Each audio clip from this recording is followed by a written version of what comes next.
Hello, and welcome to Beating Heart Disease. My name's Kevin Wells, and I'm a heart disease survivor, and I am coming to you from the hospital. I had to call 911 today, and I'm in the emergency room. I was trying a homeopathic therapy, and something went a little wrong, so I had to call 911. I'm doing fine now. I had some heart palpitations earlier, and I had high blood pressure, and I had some lightheadedness and stuff, so I called 911 to come here. It's just one reason why I tell you anything that I tell you folks to do your own research on it and make sure it's okay for you, because even homeopathic stuff, even though most of it's safe, it can be dangerous too. I mean, it can land you back here in the ER. I will make a video on what I was on the therapy that I was doing. I think most of the time that therapy is safe, but I made a mistake in how I was doing the therapy. So I will definitely make a video about it, telling how to do it safely. I probably won't do it again, just because I ended up here, but I think there are safe ways to do the therapy. It's just it ended me back up here, so it was my own fault though. So, and it's another thing, I try the stuff out that I recommend on my videos. It's not something that I haven't tried on myself. I'm not going to tell you to try something that I haven't tried myself, because if I haven't tried it myself, how can I recommend it to other people? And sometimes, maybe I'm taking a little bit of risk trying to discover, new ways to better treat heart disease and manage it, and those kind of things that aren't just medications and that kind of stuff. So there is a little bit of risk to it. So I'm not going to recommend something to somebody that I haven't tried on myself and actually, took a little bit of risk myself. I'm not going to say, hey, you take the risk. I'm not going to take the risk. And, let me know how it turns out. That's not me. I am, I'll take the risk if it's going to benefit myself, it's going to benefit my children, if it's going to benefit people that have heart disease, people that are trying to manage this disease, people trying to feel better about this disease. But anyway, I'd like to talk to you today about, I got fed up here. I got a meal up here. And I'm going to kind of talk to you about the meal that I had.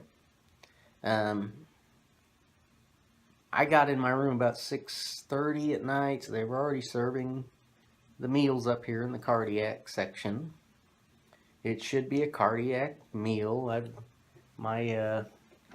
says on my chart here that I should have a cardiac diet. So my meal was baked chicken, which had a little bit of a glaze or something on it. So that's pretty healthy.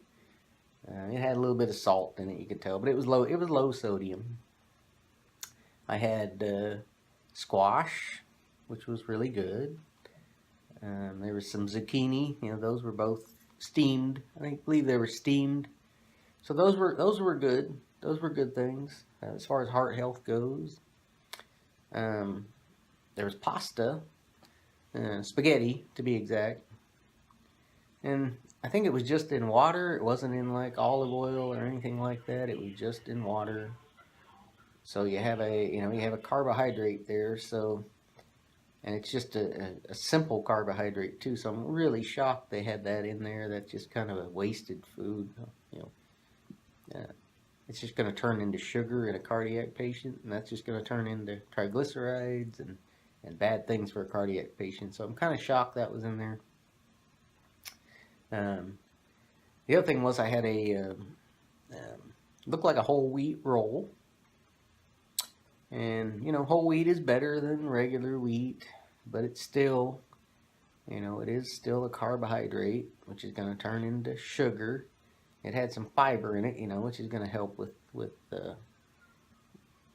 maybe some blockages and that kind of stuff to help prevent them from getting worse. But, excuse me. still thought, that one was okay. I guess it was okay. It wasn't good like the chicken breast. It wasn't good like the zucchini and the squash. It was okay. Then I asked what I could drink, or what I wanted to drink, and they said, well, we had everything. We got Sprite, Coke, those kind of things. Like, well, do you have any cranberry juice? And they're like, yeah, we have that. So she brought me 3 cranberry juices, and they are the Ocean Spray cranberry juices, 100% vitamin C. It was cranberry juice and grape juice together. But Ocean Spray, you could tell it had a lot of, sugar in it, carbohydrates.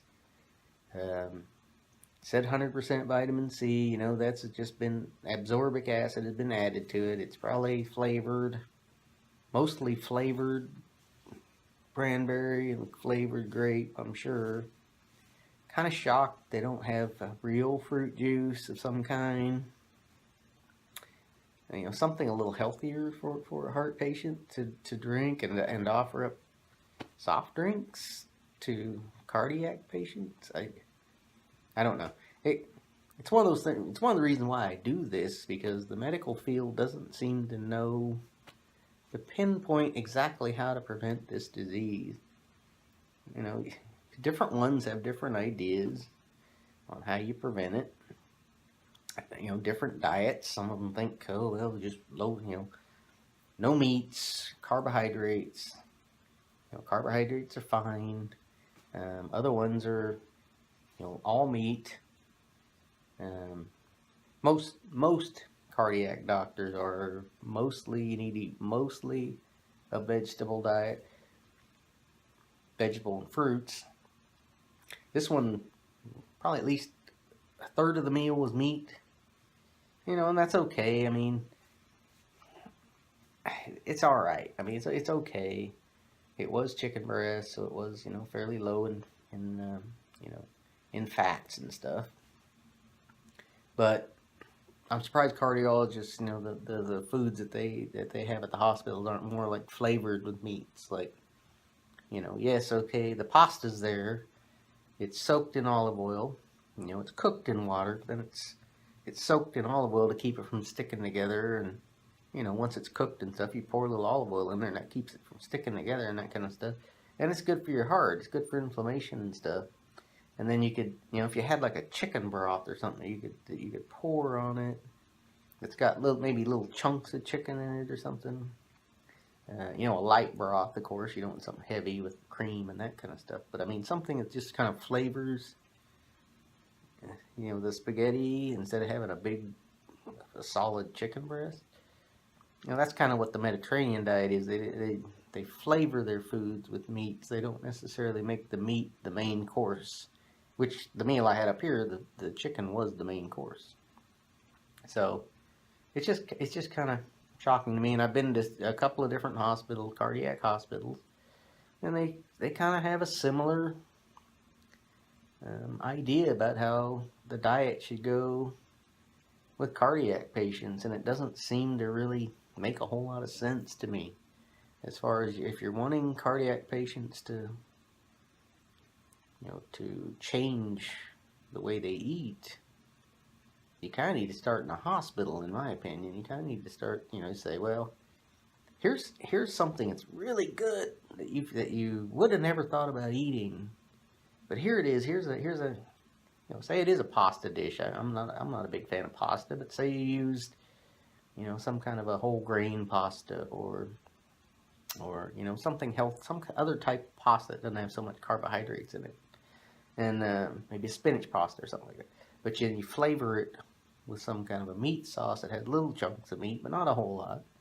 Something that really, really tastes good, but moves towards, being healthier. And then, when they leave and they go home, and they go, that was a really good meal at the hospital, and it was heart healthy.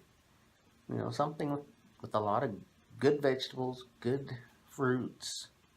Like mine didn't. The only vitamin C I got was in the juice in my meal. And vitamin C helps prevent scurvy and helps prevent your LDL from sticking together. So the fact that the only vitamin C I got was in a juice, and if I hadn't asked for that, I would have gotten a pop there was no vitamin C. Well, maybe the squash and zucchini had a little bit in it, but you know, once it gets cooked, vitamin C dies in the heat. So there would have been very little in there if it wasn't for the juice. So it really is surprising what you know, what cardiac hospitals are actually serving for their meals. You know, I could have chose if I'd have gotten here sooner. I could have probably chose a meal that was a little healthier than what I had for a cardiac patient.